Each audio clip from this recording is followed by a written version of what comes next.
Assalamualaikum warahmatullahi wabarakatuh. Selamat datang di Teman Mimpi Abu Nawas, tempat berkumpulnya kisah-kisah lucu, unik, dan penuh hikmah dari sang legenda cerdik Abu Nawas. Dikisahkan, Raja Harun ar-Rasyid memiliki seorang putra mahkota yang sangat cerdas, tampan, dan penuh potensi. Namun entah mengapa, suatu hari pangeran tiba-tiba berubah. Ia menjadi sangat malas. Bangun tidur pun enggan, makan pun harus disuapi, apalagi belajar ilmu kenegaraan. Setiap hari hanya berbaring sambil berkata, "Ayahanda, hamba lelah. Hamba tidak mau belajar. Biarkan hamba tidur lagi." Raja Harun sangat khawatir bila kelak pangeran naik tahta. Bagaimana bisa memimpin rakyat jika ia terjangkit penyakit malas? Maka dipanggillah Abu Nawas. "Wahai Abu Nawas," titah raja, "jika engkau berhasil menyembuhkan kemalasan putraku, aku akan memberimu hadiah besar. Tetapi jika gagal, aku akan menghukummu." Abu Nawas mengangguk tenang. "Baiklah tuanku, izinkan hamba mencoba dengan cara hamba sendiri." Keesokan harinya, Abu Nawas datang ke kamar pangeran membawa tanduk. "Wahai pangeran," katanya, "karena engkau begitu lemah hingga bangkit pun tidak mampu, izinkan hamba memanggulmu ke ruang makan seperti bayi." Para pelayan pun menahan tawa. Pangeran merah pada mukanya. "Stop, aku bukan bayi. Aku bisa jalan sendiri," teriaknya sambil bangkit. Abu Nawas tersenyum. Syukurlah, ternyata pangeran masih mampu berjalan. Hari berikutnya, Abu Nawas datang lagi sambil membawa papan tulis besar. Ia menuliskan kalimat, "Hanya orang rajin yang akan dikenang, orang malas akan dilupakan." Lalu ia berkata, "Wahai pangeran, hamba ingin menuliskan nama tuan di sini. Tetapi sayang, pena ini hanya bisa menuliskan nama orang rajin. Nama orang malas tidak akan muncul." Pangeran penasaran, "Benarkah? Coba tuliskan namaku." Abu Nawas berpura-pura menulis, namun papan tetap kosong. "Lihatlah pangeran, pena ini menolak menuliskan nama orang malas." Pangeran pun jengkel. "Kalau begitu, mulai hari ini aku akan rajin agar namaku tercatat di sana," katanya dengan penuh semangat. Beberapa hari kemudian, Abu Nawas mengajak pangeran ke pasar. Di sana ia memperlihatkan rakyat jelata yang bekerja keras, pedagang yang berpeluh, pandai besi yang menempa besi, dan ibu-ibu yang menjajankan makanan. "Lihatlah pangeran," kata Abu Nawas lembut, "mereka semua bekerja keras demi hidup. Jika kelak engkau menjadi raja namun tetap malas, bagaimana rakyat akan menghormatimu?" Pangeran terdiam. Untuk pertama kalinya ia merasa malu sekaligus tersentuh. Beberapa minggu berlalu dan perubahan besar terjadi. Pangeran kini rajin belajar, giat berlatih, bahkan ikut membantu rakyat di lapangan. Raja Harun ar-Rasyid sangat gembira. Ia berkata pada Abu Nawas, "Engkau tidak hanya menyembuhkan kemalasan anakku, tetapi juga menanamkan rasa tanggung jawab dalam dirinya. Engkau benar-benar bijaksana, Abu Nawas." Abu Nawas hanya tersenyum sambil berbisik, "Kadang penyakit malas tidak bisa disembuhkan dengan obat, melainkan dengan cermin hati yang memperlihatkan siapa dirinya bila tetap malas." Seisi istana pun kagum, dan kisah cerdik Abu Nawas kembali melegenda. Kisah selanjutnya. Secara tak terduga pangeran yang menjadi putra mahkota jatuh sakit. Sudah banyak tabib yang didatangkan untuk memeriksa dan mengobati, tapi tak seorang pun mampu menyembuhkannya. Akhirnya raja mengadakan sayembara. Sayembara boleh diikuti oleh rakyat dari semua lapisan, terkecuali oleh para penduduk negeri tetangga. Sayembara yang menyediakan hadiah menggiurkan itu dalam beberapa waktu berhasil menyerap ratusan peserta. Namun tak satu pun dari mereka berhasil mengobati penyakit sang pangeran. Akhirnya, sebagai sahabat dekat Abu Nawas menawarkan jasa baik untuk menolong sang putra mahkota. Baginda Harun ar-Rasyid menerima usulan itu dengan penuh harap. Abu Nawas sadar bahwa dirinya bukan tabib. Dari itu, ia tidak membawa peralatan apa-apa. Para tabib yang datang di istana tercengang tanpa peralatan yang mungkin diperlukan. Mereka berpikir, mungkinkah orang macam Abu Nawas ini bisa mengobati penyakit sang pangeran? Sedangkan para tabib yang terkenal dengan peralatan yang lengkap saja tidak sanggup, bahkan penyakitnya tidak terlacak. Abu Nawas merasa bahwa seluruh perhatian tertuju padanya. Namun Abu Nawas tidak begitu memperdulikannya. Abu Nawas dipersilahkan memasuki kamar pangeran yang sedang terbaring. Ia menghampiri sang pangeran dan duduk di sisinya. Setelah Abu Nawas dan sang pangeran saling pandang beberapa saat, Abu Nawas berkata, "Saya membutuhkan orang tua yang di masa mudanya sering mengembara ke pelosok negeri." Orang tua itu yang diinginkan Abu Nawas didatangkan. Sebutkan satu persatu nama-nama desa di daerah selatan, perintah Abu Nawas kepada orang tua itu. Ketika orang tua itu menyebutkan nama-nama desa bagian selatan, Abu Nawas menempelkan telinganya ke dada sang pangeran. Kemudian Abu Nawas memerintahkan agar menyebutkan bagian utara, barat, dan timur. Setelah semua bagian negeri disebutkan, Abu Nawas memohon agar diizinkan mengunjungi sebuah desa di sebelah utara. Raja merasa heran. "Engkau kuundang ke sini bukan untuk bertamasya, Abu Nawas." "Hamba tidak bermaksud berlibur, Yang Mulia," kata Abu Nawas. "Tetapi aku paham," kata raja. "Maafkan hamba, Paduka Yang Mulia. Kurang bijaksana rasanya bila hamba jelaskan sekarang," kata Abu Nawas. Abu Nawas pergi selama 2 hari. Sekembali dari desa itu, Abu Nawas menemui sang pangeran dan membisikkan sesuatu, kemudian menempelkan telinganya ke dada sang pangeran. Lalu Abu Nawas menghadap raja. "Apakah Yang Mulia masih menginginkan sang pangeran tetap hidup?" tanya Abu Nawas. "Apa maksudmu?" Raja balas bertanya. "Sang pangeran sedang jatuh cinta pada seorang gadis desa di sebelah utara negeri ini," kata Abu Nawas menjelaskan. "Bagaimana kau tahu?" Ketika nama-nama desa di seluruh negeri disebutkan, tiba-tiba detak jantungnya bertambah keras ketika mendengar nama sebuah desa di bagian utara negeri ini. Dan sang pangeran tidak berani mengutarakannya kepada baginda. "Lalu apa yang harus aku lakukan?" tanya raja. "Mengawinkan pangeran dengan gadis desa itu. Kalau tidak, tawar raja ragu-ragu. "Cinta itu buta, Baginda. Bila kita tidak berusaha mengobati kebutaannya, maka ia akan mati." Rupanya saran Abu Nawas tidak bisa ditolak. Sang pangeran adalah putra satu-satunya yang merupakan pewaris tunggal kerajaan. Abu Nawas benar. Begitu mendengar persetujuan sang raja, sang pangeran berangsur-angsur pulih. Sebagai tanda terima kasih, raja memberikan Abu Nawas sebuah cincin permata yang amat indah. Cerita selanjutnya. Pagi itu langit terlihat mendung. Awan hitam menyelimuti cakrawala, bertanda sebentar lagi akan turun hujan. Benar saja, tidak lama kemudian hujan pun mulai turun. Abu Nawas yang rencananya hari itu akan pergi terpaksa mengurungkan niatnya. Dia lebih memilih duduk di depan rumah sambil menikmati secangkir kopi. Ketika Abu Nawas sedang memandangi hujan, tiba-tiba pandangannya tertuju pada sosok Abu Jahil tetangganya. Abu Jahil terlihat berlari tergesa-gesa menuju rumahnya sendiri.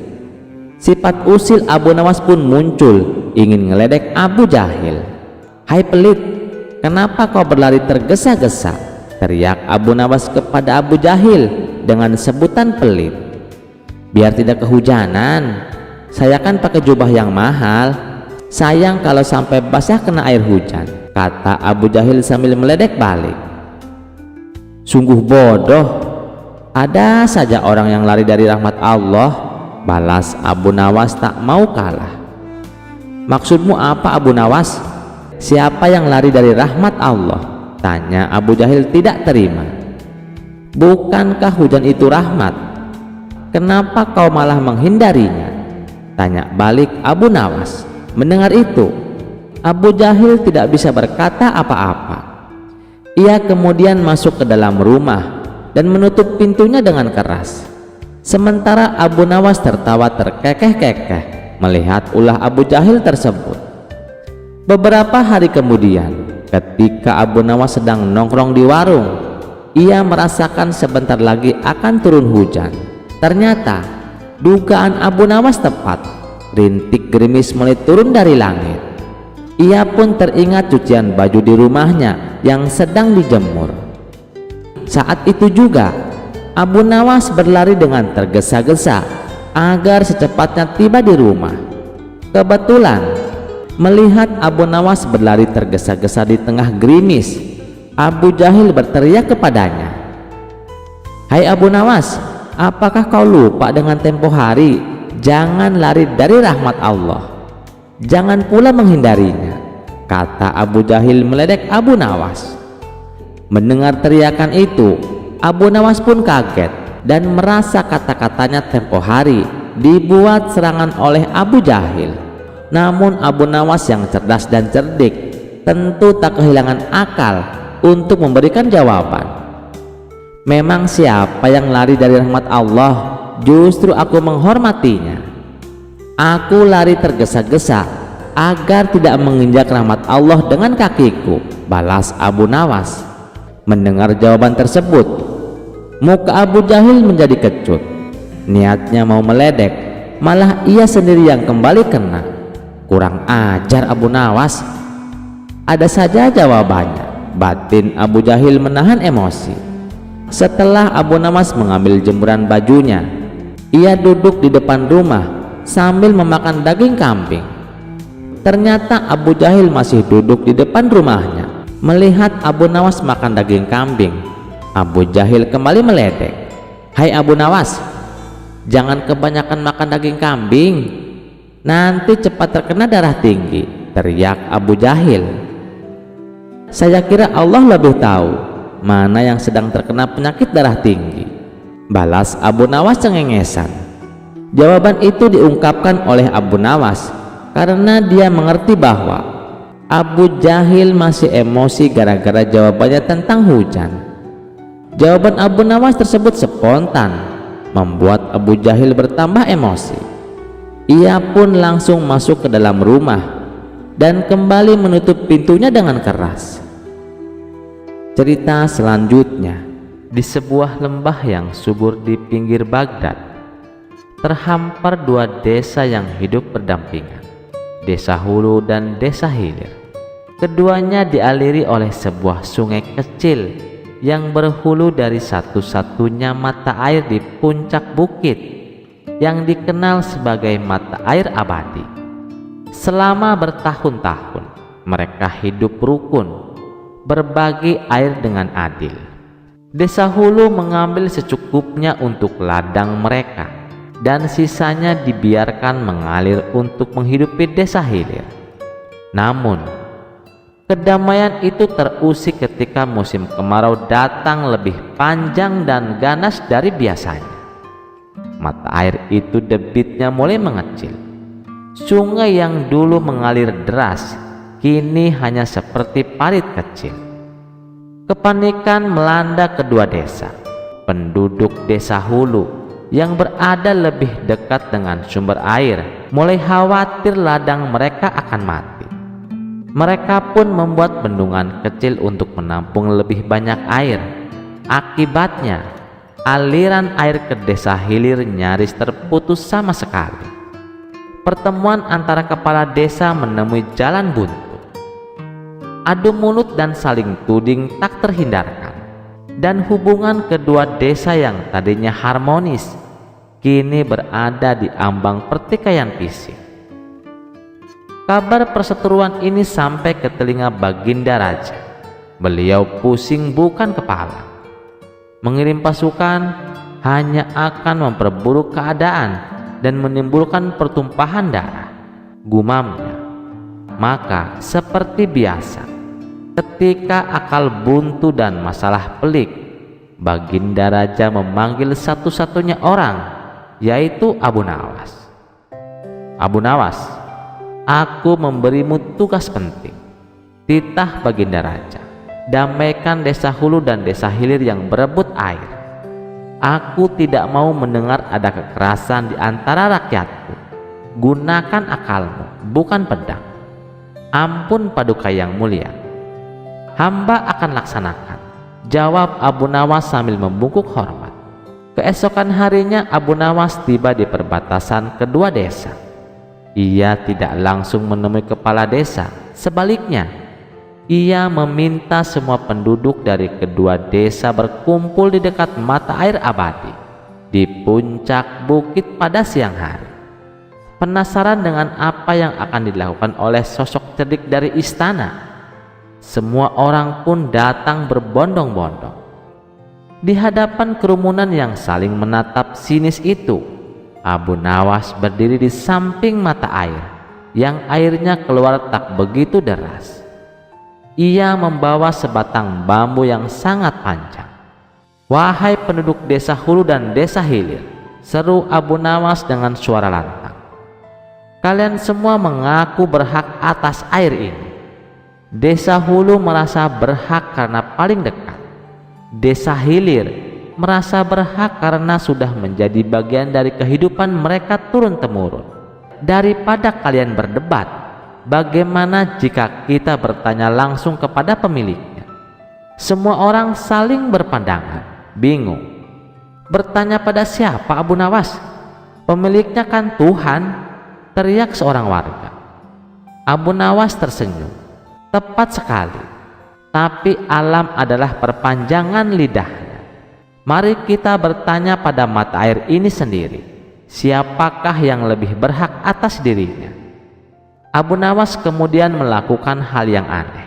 Ia mendekati mata air dan berbisik seolah-olah sedang berbicara dengan seseorang.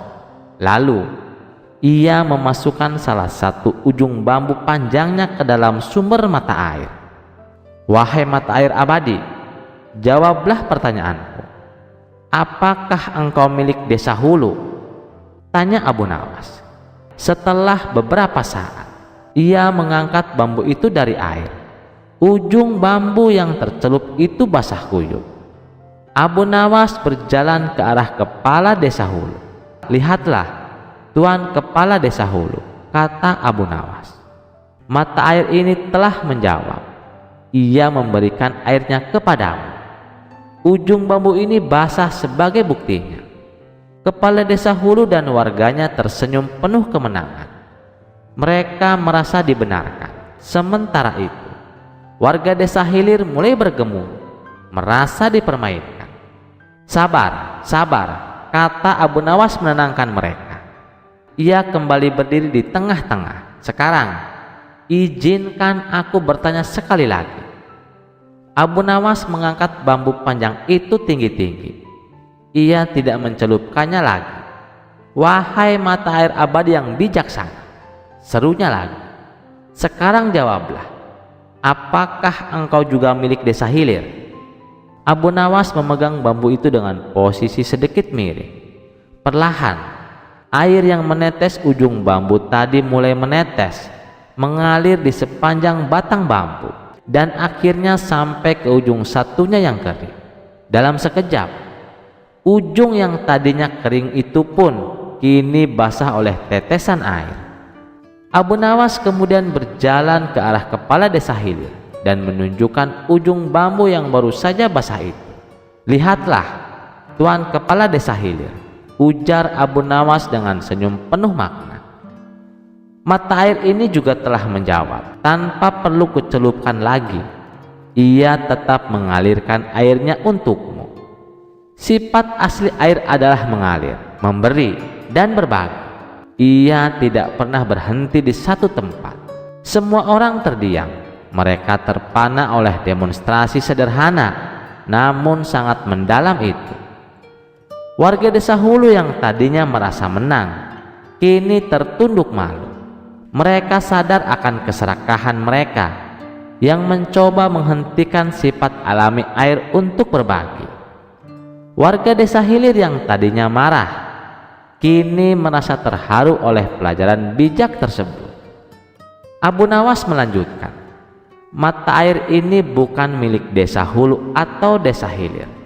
Ia adalah milik bersama, anugerah Tuhan yang dititipkan untuk kalian jaga dan manfaatkan bersama. Jika desa Hulu mengambil semuanya, maka desa Hulu telah melawan sifat air itu sendiri. Dan jika desa Hilir menuntut tanpa pengertian, maka mereka juga lupa bahwa berkah harus diawali dari hulu. Seketika suasana yang tegang mencair. Kepala desa Hulu menghampiri kepala desa Hilir dan menjabat tangannya erat. Maafkan keserakahan kami saudaraku, katanya tulus. Kami juga minta maaf atas kemarahan kami, balas kepala desa Hilir. Sejak hari itu kedua desa bekerja sama. Mereka membongkar bendungan yang dibuat desa Hulu dan menggantinya dengan sistem irigasi bergilir yang adil. Mereka bersama-sama merawat kelestarian bukit agar debit mata air abadi tetap terjaga. Kemarau boleh saja ganas, tetapi berkat strategi cerdik Abu Nawas, kebijaksanaan dan rasa persaudaraan di antara mereka mengalir lebih deras dari sungai manapun. Kisah selanjutnya. Di kota Baghdad, suatu hari tersiar kabar bahwa seorang saudagar kaya raya meninggal dunia. Ia meninggalkan harta yang sangat banyak, tanah, rumah, emas, dan hewan ternak.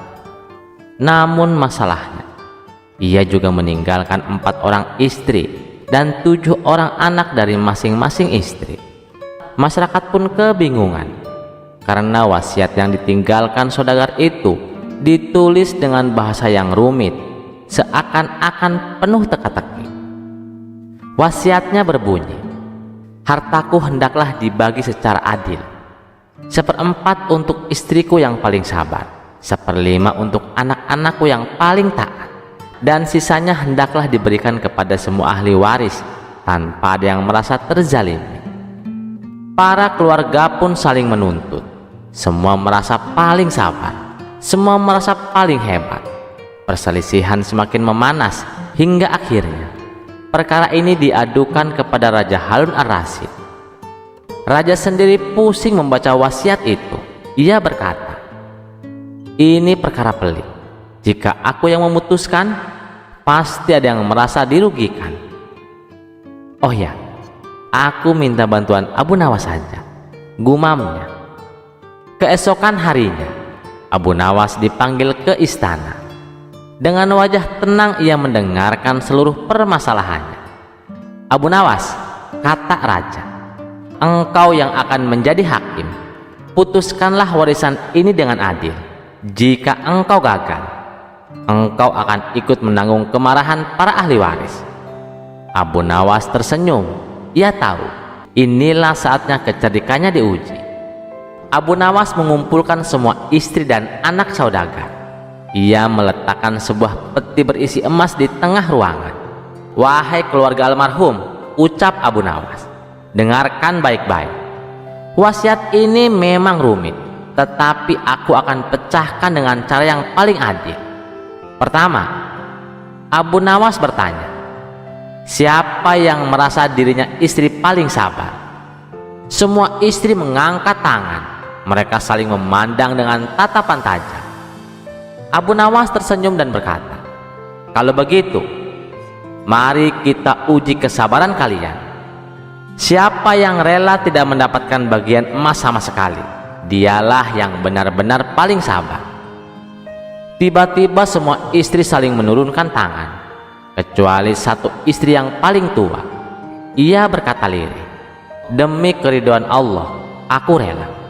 Aku sudah cukup tua, biarlah harta ini untuk anak-anakku saja. Abu Nawas mengangguk, lalu menetapkan, "Engkaulah yang paling sabar.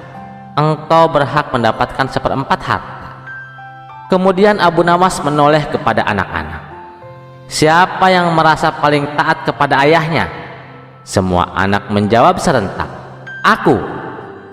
Abu Nawas lalu berkata, "Taat itu artinya menuruti pesan ayah meskipun berat. Maka aku minta satu anak maju dan dengan ikhlas menyerahkan bagiannya untuk adik-adiknya." Semua anak terdiam, hening memenuhi ruangan, hingga seorang anak termuda maju dan berkata, "Kalau itu yang ayah maksud, aku rela Tuan Hakim. Biarlah aku tidak mendapatkan bagian, asal adik-adikku senang." Abu Nawas tersenyum puas. "Engkaulah yang paling taat. Engkau berhak menerima 1/5 harta." Setelah itu Abu Nawas menunjuk harta yang tersisa. "Sekarang sisanya akan kita bagi rata sesuai aturan waris yang berlaku, agar tidak ada yang merasa terzalimi. Semua istri mendapatkan bagian, semua anak mendapatkan bagian, dan pembagian ini disaksikan oleh Allah dan Raja kita." Semua ahli waris terdiam, tidak ada yang berani membantah. Raja Harun ar-Rasyid kagum, lalu berkata, "Abu Nawas, engkau bukan hanya cerdas, tetapi juga arif. Engkau mampu membuat yang rumit menjadi jelas tanpa ada yang merasa dirugikan." Sejak hari itu masyarakat Baghdad sering berkata, kalau ada masalah yang paling pelik, biarkan Abu Nawas yang menjadi hakimnya. Dan kisah warisan yang rumit itu menjadi legenda di Baghdad. Dongeng yang diceritakan dari generasi ke generasi seakan benar-benar pernah terjadi. Kisah selanjutnya. Suatu hari seorang petani tertangkap basah sedang mencuri pisang di sebuah kebun. Pemilik kebun yang geram melihat kejadian itu segera menangkap si pencuri dan membawanya ke istana untuk diadili oleh Raja Harun ar-Rasyid. Namun karena raja menganggap kasus ini sepele, ia memutuskan untuk menyerahkan perkara ini kepada Abu Nawas. "Abu Nawas, aku ingin kau menjadi hakim dalam perkara ini," titah sang raja. Abu Nawas mengangguk dan segera meminta pencuri itu maju ke depan. Dengan suara tenang ia bertanya, "Katakan, mengapa kau mencuri pisang ini?" Pencuri itu menundukkan kepala dan menjawab dengan lirih, "Ampun Tuan Hakim, saya mencuri bukan karena kebiasaan, melainkan karena keterpaksaan. Anak saya kelaparan, sementara saya sudah 1 minggu tidak mendapatkan pekerjaan sebagai kuli. Saya tidak punya uang sepeser pun untuk membeli beras. Jadi saya mencuri pisang ini agar anak saya bisa makan." Abu Nawas menghela napas panjang. Kemudian ia menoleh kepada pemilik kebun. "Berapa banyak pisang yang dia curi?" "1 pohon Tuan Hakim," jawab pemilik kebun dengan nada tegas. Abu Nawas mengangguk pelan dan kembali bertanya, "Apakah kau bersedia memaafkannya?" Karena jelas ia mencuri bukan karena niat jahat, melainkan karena kebutuhan mendesak.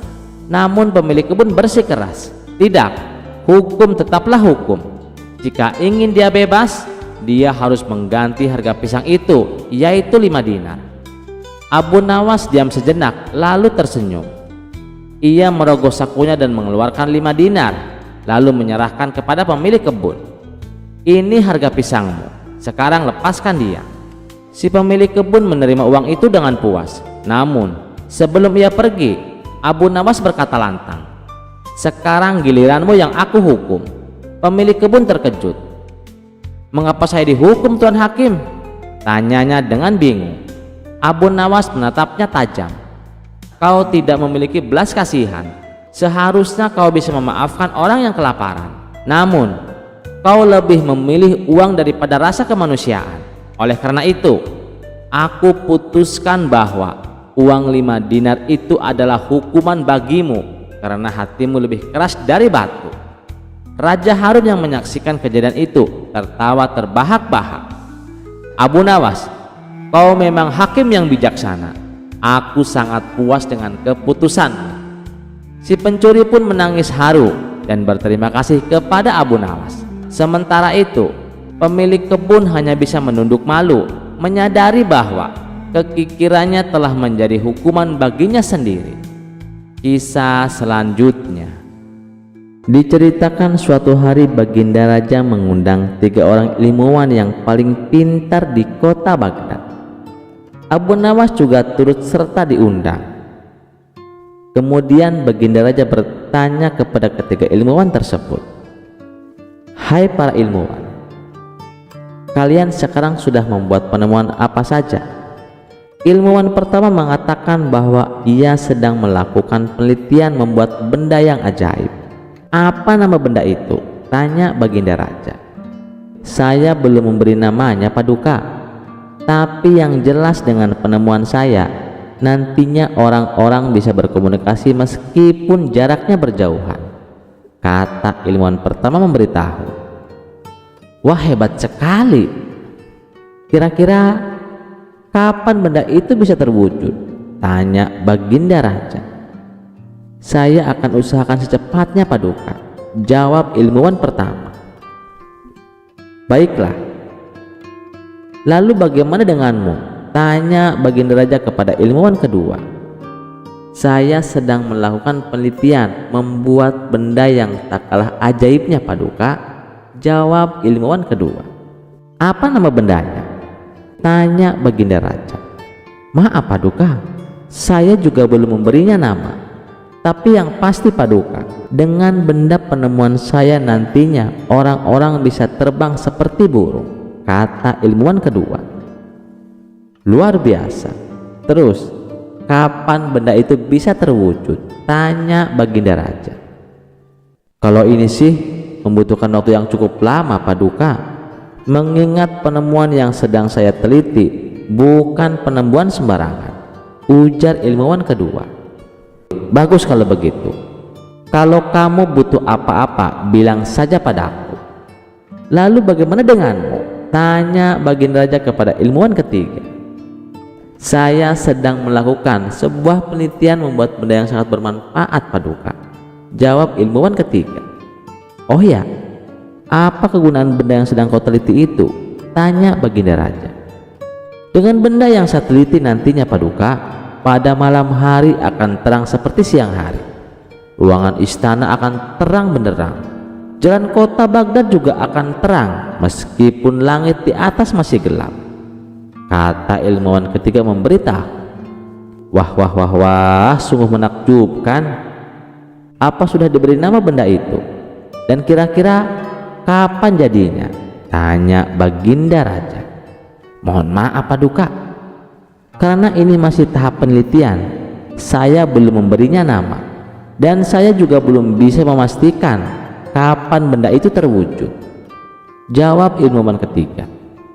Dengan tersenyum bangga Baginda Raja berkata kepada mereka, "Kalian semua memang luar biasa. Kalian semua memang ilmuwan yang sangat pintar. Saya bangga dengan kalian," puji Baginda Raja. Ketiga ilmuwan tersebut saling memuji dengan penemuannya masing-masing. Sementara Abu Nawas yang sedari tadi duduk terdiam, tiba-tiba dikagetkan oleh sebuah pertanyaan. Abu Nawas, bagaimana denganmu? Kamu sudah mendapatkan penemuan apa?" ledek salah satu ilmuwan. Paling-paling dia menemukan benda yang bisa membuat keledainya bernyanyi," timpal ilmuwan lainnya. Spontan mereka pun tertawa terpingkal-pingkal. Begitu pula dengan Baginda Raja. Merasa dirinya dipermalukan, Abu Nawas segera mengeluarkan jurus jitunya. Penemuan kalian itu nggak ada apa-apanya bila dibandingkan dengan penemuanku," kata Abu Nawas. "Oh ya, apa itu?" ledek mereka sambil tertawa. "Aku bisa menciptakan sebuah benda yang ajaib, di mana dengan benda tersebut orang-orang bisa berjalan menembus dinding. Bahkan bukan hanya menembus dinding, tapi juga bisa menembus besi dan kaca," tutur Abu Nawas. Seketika ketiga ilmuwan tersebut terkejut mendengarnya. "Mana mungkin, itu sangat mustahil. Dan kami juga tak pernah melihat kamu melakukan sebuah penelitian," kata mereka. Denger ya, penemuan saya itu nggak perlu penelitian, bahkan saya bisa membuatnya sekarang. Tidak seperti kalian, disuruh membuktikannya, tapi tidak bisa. Alasannya masih penelitian lah, penemuan langka lah. Apa itu? Ujar Abu Nawas. Baginda Raja pun merasa penasaran dengan penemuan Abu Nawas. Benar Abu Nawas? Kau nggak bohong kan? Tanya Baginda Raja. Benar Paduka yang mulia, jawab Abu Nawas dengan nada serius.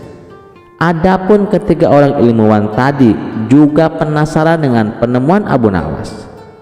Mereka pun lalu bertanya, kamu yakin bisa menciptakan benda yang bisa membuat orang menembus dinding dan besi? Dengan penuh percaya diri, Abu Nawas menjawab, ya bisalah, nggak percaya? Akan kubuktikan sekarang, jawab Abu Nawas. Semakin kagumlah mereka mendengarnya. Luar biasa, apa nama benda penemuanmu itu Abu Nawas? Tanya mereka kembali. Nama bendanya adalah pintu, jawab Abu Nawas cengengesan. Spontan Baginda Raja tertawa terpingkal-pingkal mendengarnya. Kurang ajar Abu Nawas, kita dikerjain Abu Nawas, kata mereka dengan nada kesal. Tawa Baginda Raja pun semakin keras melihat reaksi ketiga orang ilmuwan tersebut. Dan dengan masih tertawa, Baginda Raja berkata, kalian boleh lebih pintar dari Abu Nawas, tapi ketahuilah, kalian gak akan bisa mengalahkan akal cerdiknya. Kisah selanjutnya. Pada suatu pagi yang cerah, pasar Baghdad dipenuhi para pedagang yang sibuk menggelar dagangan, sayuran, daging, kain sutra, hingga perhiasan mahal berjajar di setiap sudut. Tiba-tiba Abu Nawas muncul berjalan pelan sambil menenteng kantong besar di pundaknya.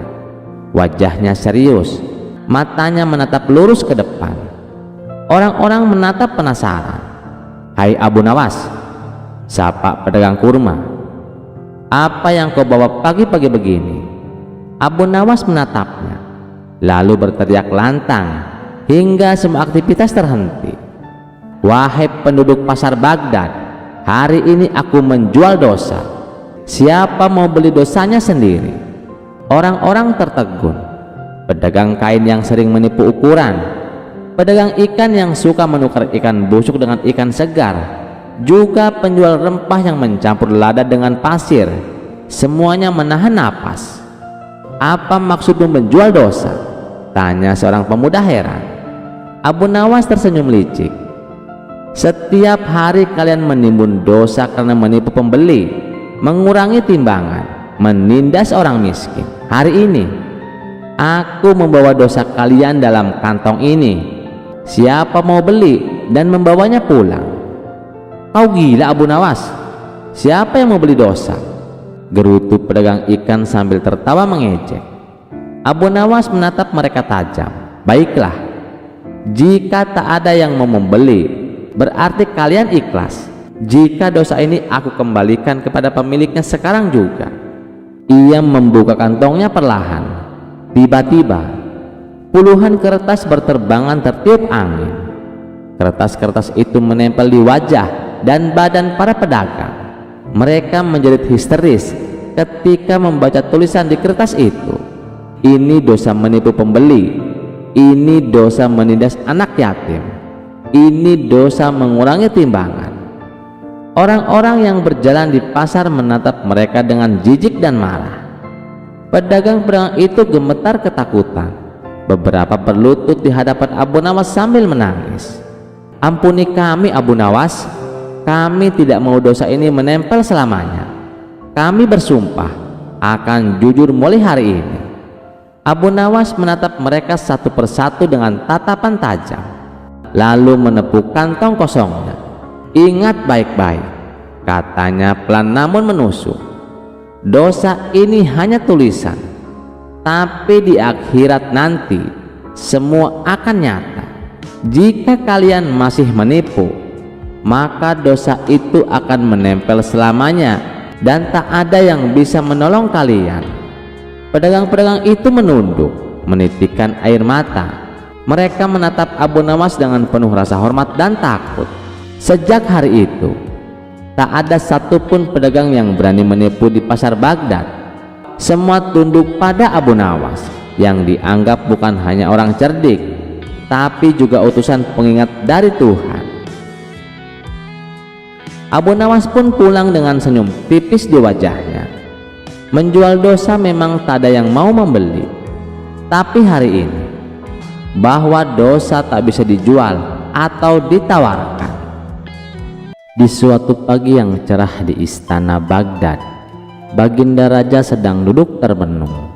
Ia murka, entah bagaimana.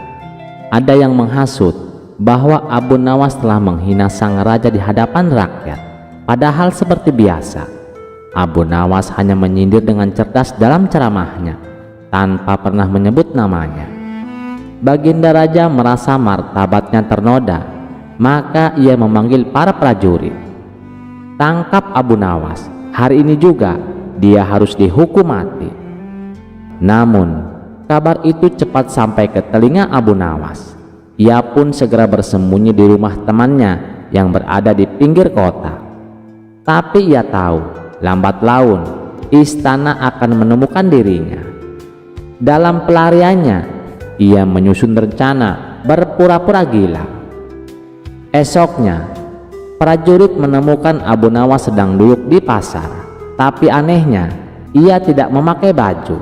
Ia hanya mengenakan kerung goni, rambutnya berantakan, dan sedang berbicara dengan seekor ayam. "Wahai Tuan Ayam, jangan kau ajak aku ke langit. Aku belum siap jadi awan," katanya sambil tertawa-tawa. Prajurit bingung. Mereka melapor kepada Baginda Raja. "Paduka, kami menemukan Abu Nawas, tapi dia sudah gila." Raja tak percaya. Ia memerintahkan agar Abu Nawas dibawa ke istana. Di balai irung megah itu, Abu Nawas masuk sambil tertawa-tawa. Ia memegang sepotong mentimun dan berbicara padanya seperti ke anaknya. "Tenang anakku, kita akan ke bulan setelah ini." Raja menatap tajam, tapi sebelum berbicara, tiba-tiba Abu Nawas memeluk tiang istana dan berkata, "Tolong, aku tidak mau menikah dengan gajah." Semua yang hadir menahan tawa. Bahkan sang raja mulai bingung, apakah benar ini Abu Nawas yang terkenal cerdik. Akhirnya raja pun berdiri dan berkata, "Abu Nawas, jika kau pura-pura gila hanya untuk lolos dari hukuman, aku tetap akan menghukummu." Abu Nawas langsung menoleh. Tatapannya berubah serius. Ia berlutut dan berkata dengan pelan, "Ampun tuanku, hamba tidak bersalah. Tapi hamba tahu, jika hamba membela diri, Paduka takkan percaya. Maka satu-satunya jalan agar hamba tidak dihukum secara tidak adil adalah dengan menjadi orang gila." Semua terdiam. Raja tertegun. Ia melihat ke mata Abu Nawas. Ada ketulusan di sana.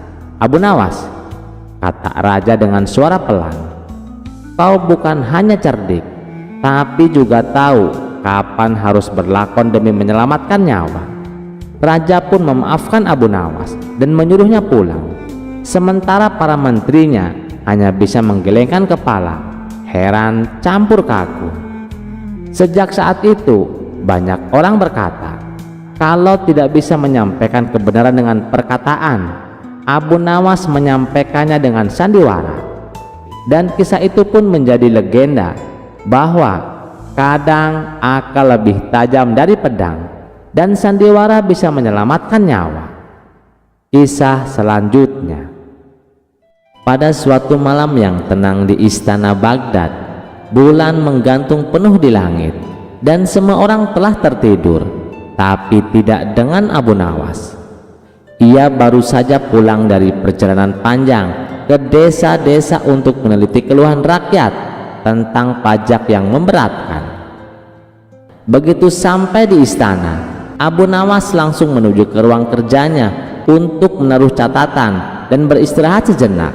Tapi di lorong gelap istana, ia tak sengaja melihat seekor kucing putih melompat keluar dari jendela kamar permaisuri sambil membawa sesuatu yang mencurigakan, sebuah gulungan kertas emas. Wah, itu bukan kucing biasa, pikir Abu Nawas.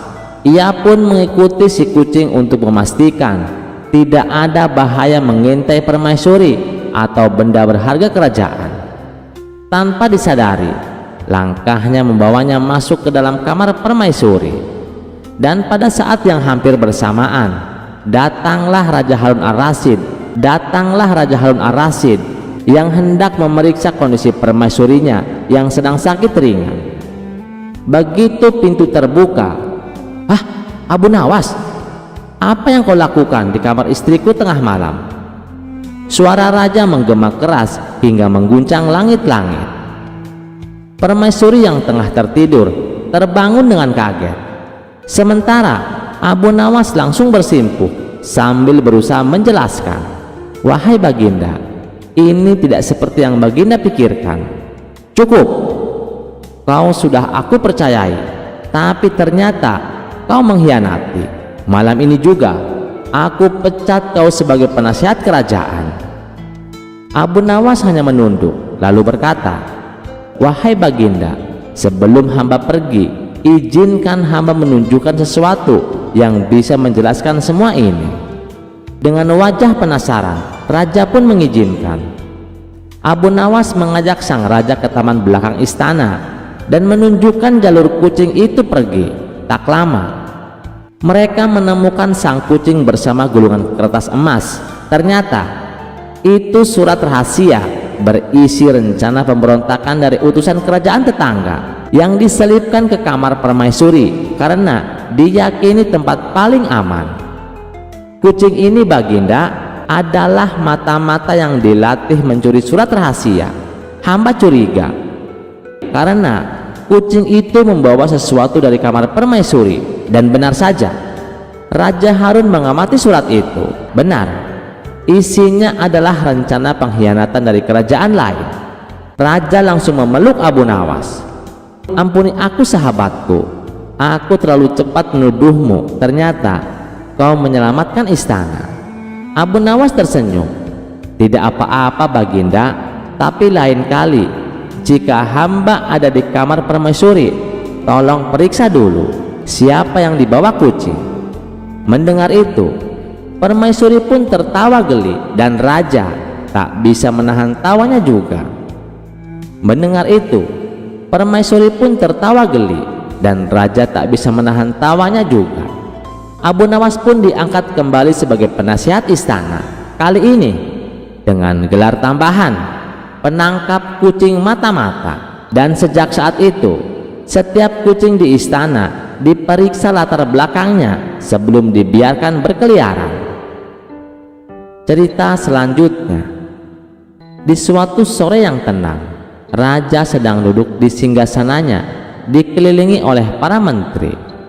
Namun tiba-tiba ia berseru, "Aku bosan, aku ingin melihat sesuatu yang luar biasa."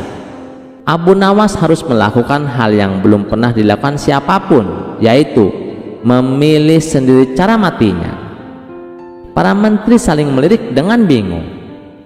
Salah satu dari mereka bertanya, "Tapi Baginda, bukankah itu terlalu kejam?" Raja tersenyum licik. Justru karena itu, Abu Nawas selalu berhasil lolos dari hukuman. Kali ini, dia harus menyerah. Abu Nawas pun dipanggil ke istana. Dengan langkah tenang, ia masuk ke hadapan raja. "Abu Nawas," seru raja, "aku memberi kehormatan besar padamu. Kau boleh memilih sendiri cara kematianmu." Abu Nawas berpikir sejenak, lalu menjawab dengan tenang, "Baik tuanku, jika hamba diberi hak memilih, maka hamba memilih mati karena usia tua setelah umur hamba mencapai 120 tahun." Semua yang hadir spontan menahan tawa. Raja pun melotot.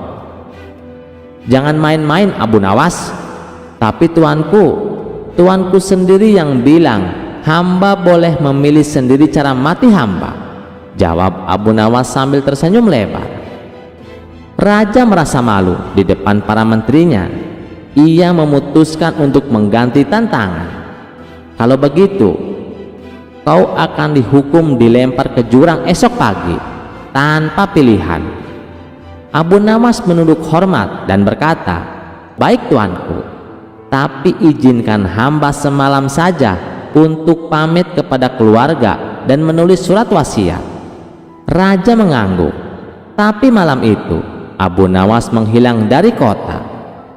Keesokan harinya raja menunggu di tepi jurang bersama para pengawal, tapi Abu Nawas tak kunjung datang. Salah satu menteri berkata, "Tuanku, bagaimana jika dia tak kembali?" Lalu raja menjawab, "Tenang, dia pasti kembali. Dia terlalu licik untuk mati sia-sia." Dan benar saja, seminggu kemudian Abu Nawas muncul sambil membawa seekor kambing. "Maaf tuanku, hamba telah tersesat dan malah hamba mendapatkan kambing." Raja bertanya kesal, "Kenapa kau kembali?"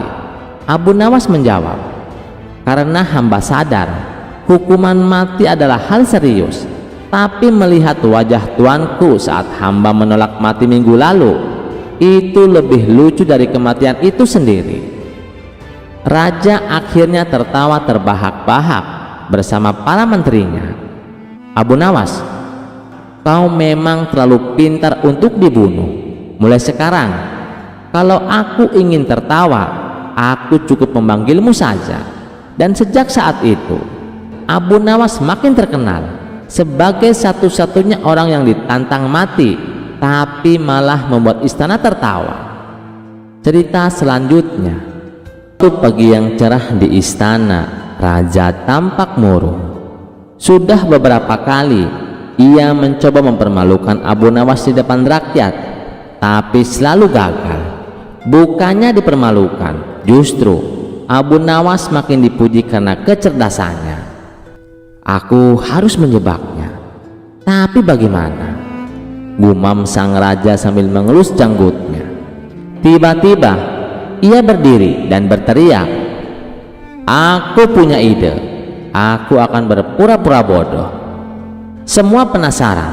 Para menteri, pengawal, bahkan koki istana ikut berkerut kening. "Yang mulia berpura-pura bodoh untuk apa?" "Justru karena aku ingin tahu seberapa jauh Abu Nawas berani mengakali orang yang terlihat bodoh," jawab sang raja dengan semangat.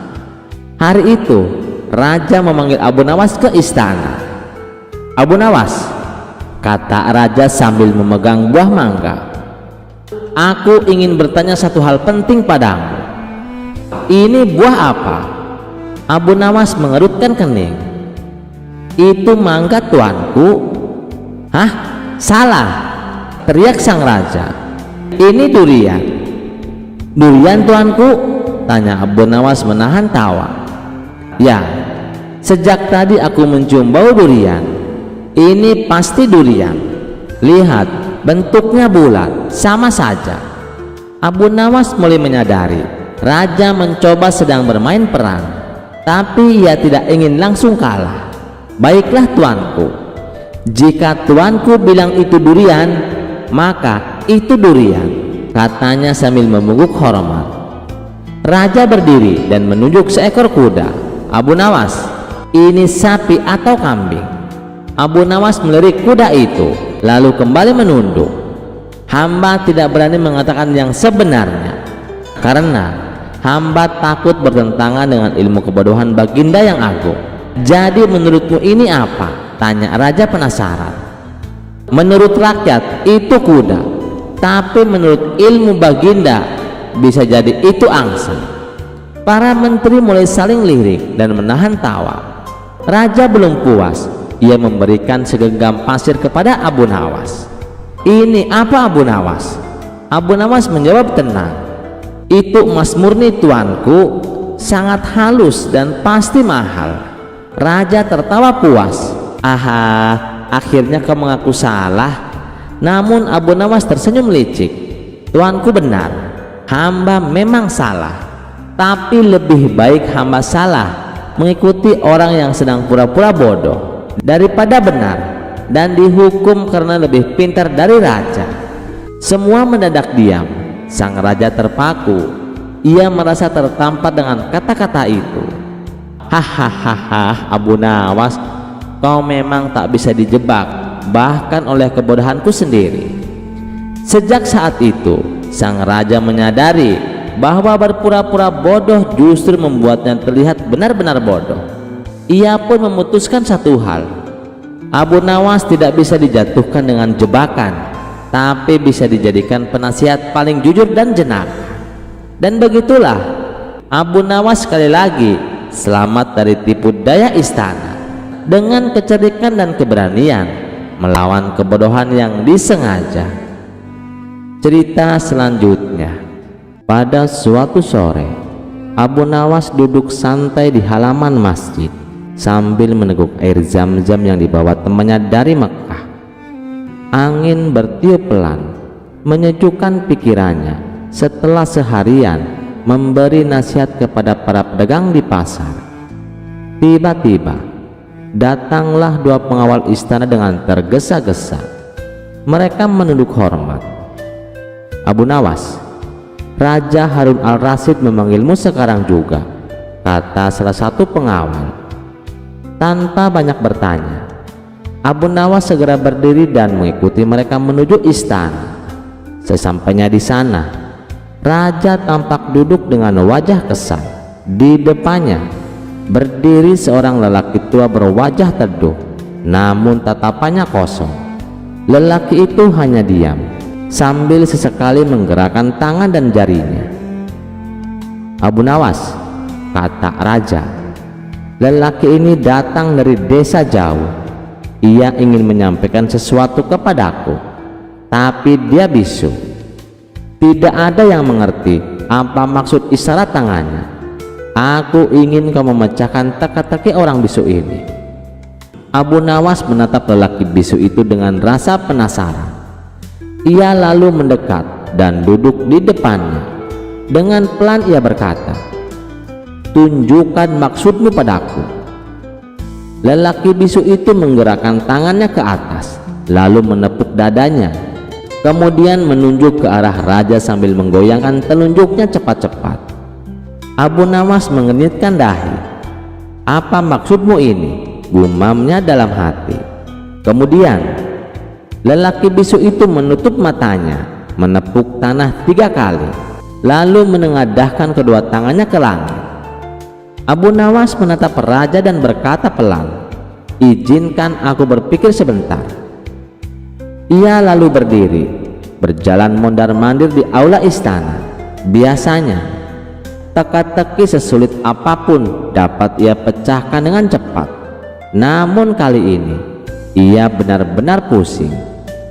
Apa maksudnya tangan ke atas, dada ditepuk, tunjuk raja, tutup mata, tepuk tanah, angkat tangan ke langit?